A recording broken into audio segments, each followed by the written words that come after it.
You can't pick your alignment, but you can pick your gender. There are more choices of genitals than faces. RPGs in 2023. Alright, so we got a big, costly RPG with lots of content, no microtransactions, and sold at a surprisingly, for today's AAA standard, low price. So what's the caveat? The caveat is you get gay propaganda shoved down your throat at every opportunity. You will be barfing rainbows before you reach the 20-hour mark of playing this game. If you can stomach that, then be my guest. But I couldn't. Gosh, you don't have to sell it to me so hard. I was already playing it. Okay, yeah, so I've played Baldur's Gate a lot, as I mentioned in my last video, and I feel like this video was a little bit inevitable in light of that, but in my defense, I have been playing since the early access, so not all of those hours you just saw were from the last month. I promise. Obviously, there will be spoilers ahead, but these spoilers will mostly revolve around the romantic and sexual possibilities of the game, but you have been warned. Listen guys, I'm like pretty deep in sex-positive leftist queer circles, and I still was left with my jaw on the floor after doing kink rituals to the BDSM god. The pain you suffer will cleanse you. Do not fight it. Ritualistically fucking a literal devil. Mizora's lips meet yours and Nessa's rises. You are locked in torrid struggle, each fighting to conquer the other. Doing hentai with a squid man who calls himself the Emperor. The way my hands feel on your body, the way we're dancing in the dark. With every move I make, you're falling. And perhaps most mundanely being dicked down by a bear. This game is amazing and I'm a huge fan of it, but today I want to take a step back from my own fangirling and analyze sexuality and gender in Baldur's Gate 3. What it does well, what it does not so well, and why the usual suspects are, shockingly, not the best pleased with it. Roll for initiative.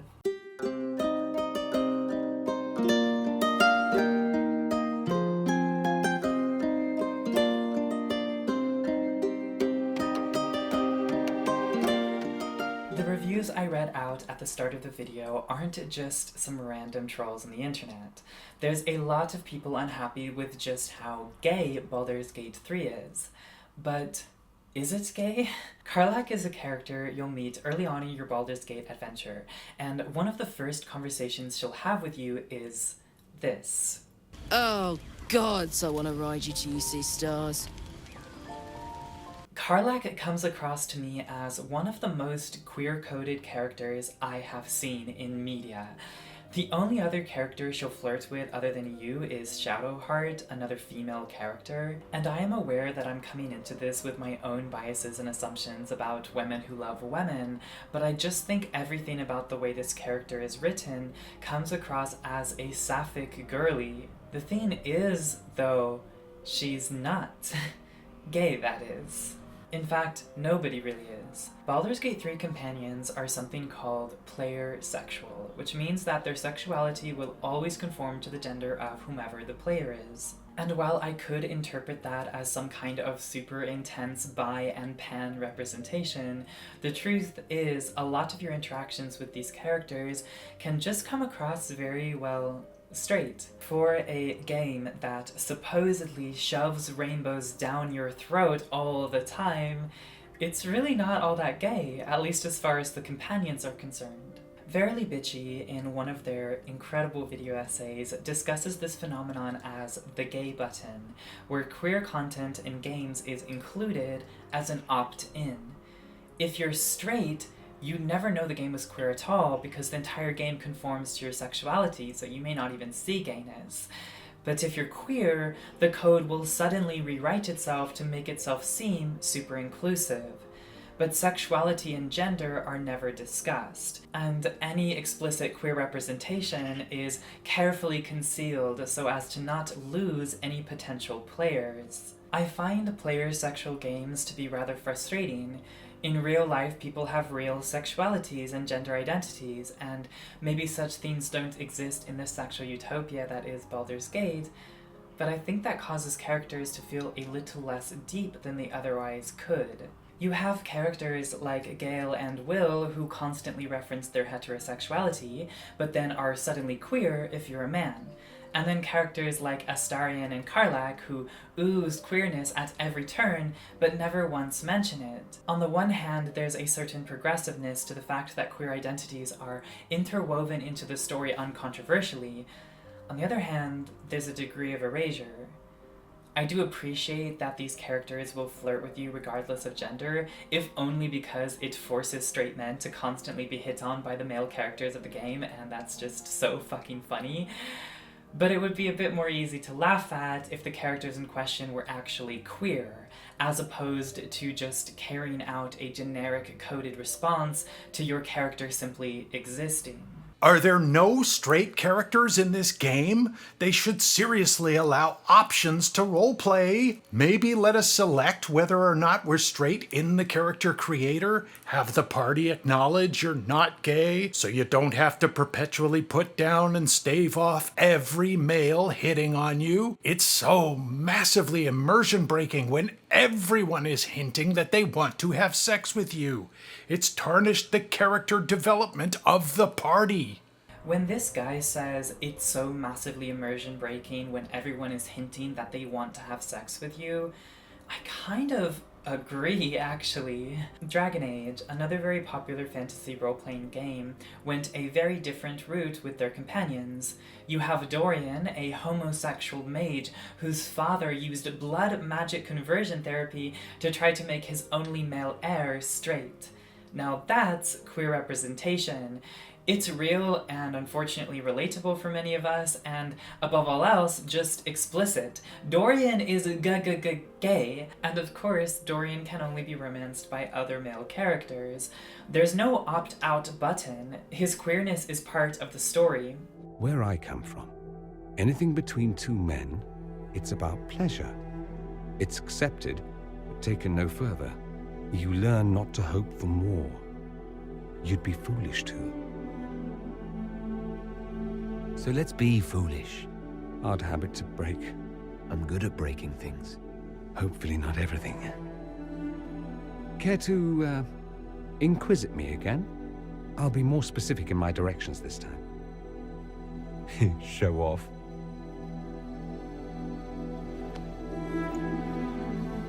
I personally much prefer this kind of explicit queer writing as opposed to player sexual fucktopias. It's really nice in theory, and I would love to live in that fantasy world, but it's so detached from real life, and I think it leads to a degree of erasure. But that said, player sexual coding does make a bit more sense in Baldur's Gate than I think it would in other games. For one thing, Baldur's Gate is, by 1,000 million miles, the most trans-inclusive and progressive game I have ever played. You can literally choose your genitals and identify as non-binary. If your character's identity is non-binary, everyone will refer to you with they/them pronouns for the entire game. I can see why the devs went the player sexual route. It's just easier in a game with such beautiful gender variety. That said, here's my model for how I personally would have constructed queerness into the bedrock of the companions rather than just as a gay button. Firstly, I would have made most of the characters bisexual or pansexual because that does make sense for a lot of the companions in the game. Like, you can't convince me that Astarion is a gay man. He is a hot mess bisexual if I ever saw one. But I would have had the characters actually reference their explicit attraction to multiple genders. Like, just write it in. Most of the companions in the game are unbelievably bi-coded already.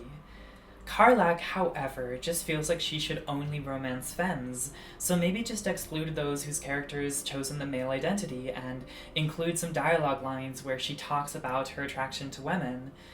Meanwhile, Will only ever flirts with the other female companions in your party and will only ever make references to a heterosexual sexuality. That doesn't mean that he can't be bisexual at all, but he's definitely coded as straight by the game. More than anything, I just want people to reference their sexualities. That doesn't mean they need to go around with pride flags talking about their coming out stories, but it's nice to feel like a character is actually interfacing with you rather than just some generic code that'll play for literally any player character. But while Baldurs Gate does employ player sexual antics with the companions, a la carte character creation genital menus aren't the only bit of queerness that's included in the game. There's no opt-out of the gayness in the main storyline from NPCs. If you want to complete the main quest in Act 2, it's likely you'll run into moon lesbians central to the plot, unless you, well, murder one of them. In Act 3, there's a gnome lady whose wife has been murdered by evil cultists. I love representation. But that's far from a definitive list of queer references amongst the NPCs. And obviously I've mentioned the genital options, but I don't want to understate the significance of that for the trans community. Getting my girl dick out in my imaginary fantasy universe to have sex with hot devil girls was, dare I say, euphoric. There's a scene where, if you're horny and open-minded, you're about to have sex with a polyamorous shape-shifting bear man, and you stand before him naked, dick out, and he's like, just as nature intended. And when I say I almost cried, I'm not even kidding. I think this game genuinely helped me deal with some bottom dysphoria, so, you know, that was nice. Having trans representation like this, not just from a random, unimportant NPC in a Dragon Age tavern, cough cough, but from your actual player character is just so fucking rare and special. When I found out that genital options existed, I told myself that I didn't care that much and that it was just some nice flavored text.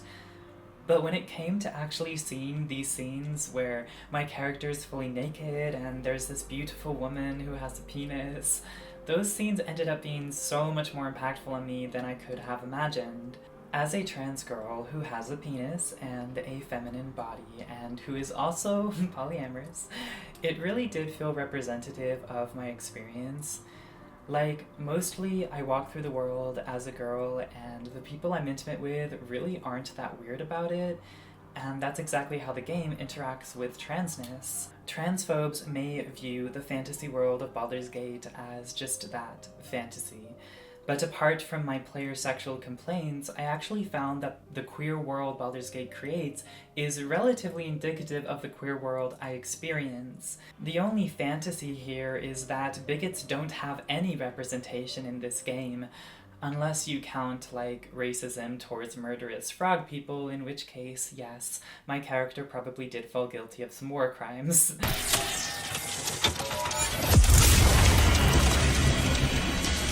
But we don't need to talk about that. Anyway, my character's transness wasn't relevant unless her clothes were off, and that's kind of how it should be, right? For me, just knowing it was there as part of this character's journey through the world was really cool. And I'm also glad it ruffled some feathers. Bigots can talk all they like about how trans people aren't real and don't or shouldn't exist, but in a fantasy world, you can't tell me that my female elf character can't have a penis. I love when people get mad about trans people existing in fantasy worlds. Sorry, did you want to get immersed in our world? Yeah, well, guess what? Fucking pronouns! Fucking gender ambiguity! Sure, we can all debate biology here on Earth, but you can't tell me that my squid girl can't change her sex and fuck a bear. It's fucking D&D. Oh my fucking god, let it go. In Harry Potter, witches can use magic to change their sex. Trans people are everywhere in fantasy. We thrive in worlds where sex changes are as easy as waving a wand. If you don't want to see us in fantasy or here on Earth, you can just pluck out your eyes. It's really that simple. And frankly, my transition here on Earth has been filled with plenty of magic as well. And I exist here too, I'm real, and my identity certainly is not exclusive to fantasy worlds. Sorry, transphobes. But this is like the first video in a long time that I've not just talked about trans things, so let's leave that there and let's talk about what I used to talk about on this channel all the time. Sex.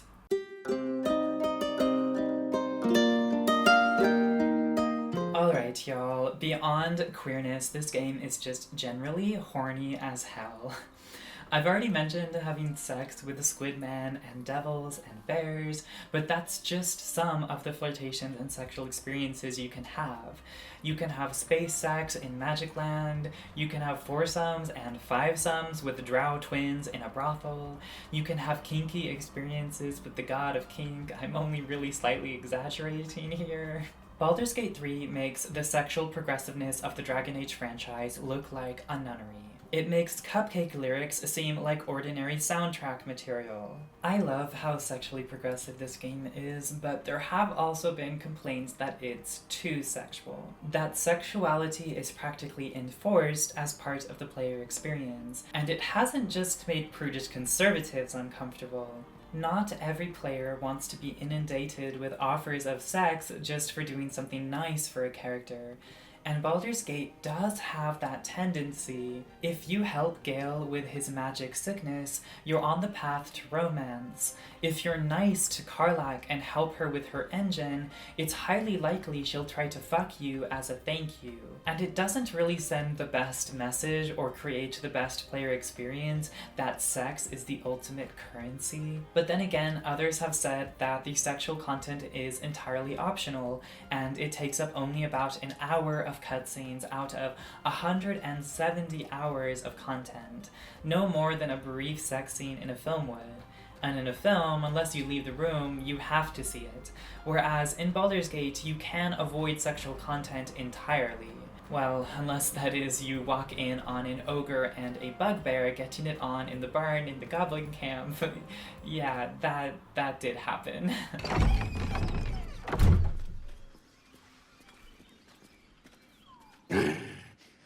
What the hell are you doing? Okay, just a quick note to say that after I filmed this video, Larian actually came out and said that the hypersexuality of their characters was indeed an error.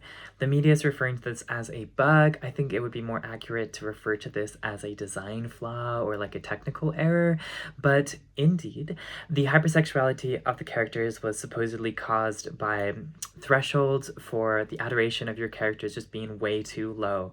So that meant that you would do little things that were nice for your companions and they would immediately be like, oh, we're in a relationship, do you want to fuck? And it's like, I just brought you an apple to say thank you and hello. So it looks like everyone was indeed correct when they said that Baldur's Gate 3 was too horny, because actually from a coding perspective, it was literally too horny and hornier than the developers intended. This is really interesting perspective on this entire topic of conversation, and I wish I'd had this information before I filmed, but unfortunately it just was not available to me. And the result of all of this is that Larian is looking to make the horniness of its characters seem more deserved and more earned by the story, and they are essentially working on this whole thing, which is good to know. As for the actual content of sexuality in the game, I think for the most part it comes across very progressive and often just quite beautifully crafted. It's honest, real, often queer, often gender subversive. Consent checks are included in dialogue options. It can be kinky or vanilla, slow or fast, magical or mundane. While sexuality and gender labels are absolutely never discussed in the game, non-monogamy actually is explicitly named and attached to certain characters. Halsin, my beautiful bear daddy, will talk openly about being non-monogamous and his relationship to non-monogamy. When I went and had sex with the evil sexy devil lady, he had a little debrief with me afterwards, saying he encouraged me exploring with others, and when I suggested he should have joined, he was like, sometimes it's good to just have these moments for yourself. I really love how they handle polyamory with Halsin specifically. He's so in tune with himself and open and progressive in how much he loves you, and yet how important his non-monogamy is to him. But there are some aspects of the way they handle polyamory in Baldur's Gate that I find a little frustrating. For one thing, I feel it plays slightly into the trope of evil characters being non-monogamous. Almost everyone you can romance in Baldur's Gate will be monogamous with you, with the exception of Astarion, Shadowheart, Minthara, and Halsin.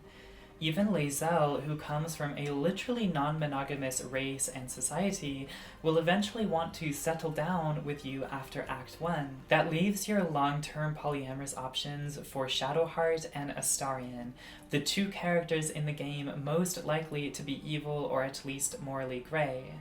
And even they will want to move into more of a primary sort of dynamic in Act 2. So even the evil characters eventually shed their polyamory and settle down, as everyone should. The only truly long-term poly-romance options are Minthara and Halsin, and Minthara is the most explicitly evil companion in the whole game. She literally commits war crimes, and most of your companions will leave your party if you recruit her. Yay, representation! Meanwhile, the explicitly goody two-shoes of the game, like Will, Karlach, and Gale, are all strictly monogamous from the start. It definitely creates this feeling that good guys are monogamous and bad guys are non-monogamous, unless like maybe they go through a redemption arc, in which case they obviously settle down and become monogamous. And this is just a harmful stereotype. And for a game that is so progressive in other areas, I was a little surprised to see them fall into this trope. One could argue that at least we have Halsin, who is also a morally good character, who's a long-term, fully poly companion. And like I said, I love the way they openly portray his non-monogamy, but I still think it plays into similarly harmful stereotypes. Halsin tells you that he's non-monogamous because that's nature's way, and he essentially believes in embracing nature's chaos. And when you ask him how he feels about your relationship, he refuses to even call it that, saying that relationships are for city people. This further fuels the idea that non-monogamy is some kind of unserious, anarchistic idea for evil people and barbarians, as opposed to the very real, often quite serious and committed relationships that polyamorous people like myself actually have. When you mention to Gale that you want to be non-monogamous, he'll tell you that he can only handle having your whole heart. But poly people can absolutely give their whole heart to multiple people. It's not some pie that's divided into little pieces. It's just your time that's divided. Your love can be just as abundant and just as serious and just as civilized. When I had a single kiss with Will during Act 2, both Gale and Karlach broke up with me immediately, absolutely furious. And like, I get that this is a thing in the heteromononormative world, but it just struck me as a bit silly that I had fully fledged romances with both Gale and Karlach, and a single dance and a brief kiss with Will broke down both those romances for the entire rest of the game. I find it kind of a frustrating double standard that the entire game is player sexual, molding to the whims of your individual character's desires, but when it comes to polyamory, suddenly real-world labels are imported and boundaries are heavily enforced. Okay, we're getting rid of the sword. This thing is heavy, you guys. The devs were like, gender and sexuality of the real world doesn't exist here, but also, if you're non-monogamous, we'll have our characters shame you for a single kiss and force you to choose between them, you dirty, wild animal, anarchist, evil, non-monogamous whore. So there are some aspects of this game's relationship with romance and sexuality which I think needs a little bit of work. Baldurs Gate 3 overall is really just a masterpiece. I'm already happy to say without hesitation that it's my favorite game I've ever played. As a trans woman, to see bodies like mine in video games is so magical and empowering. And although I don't feel amazingly represented as a poly person, it's nice that they tried, and it's so much better than I've ever had in a game before.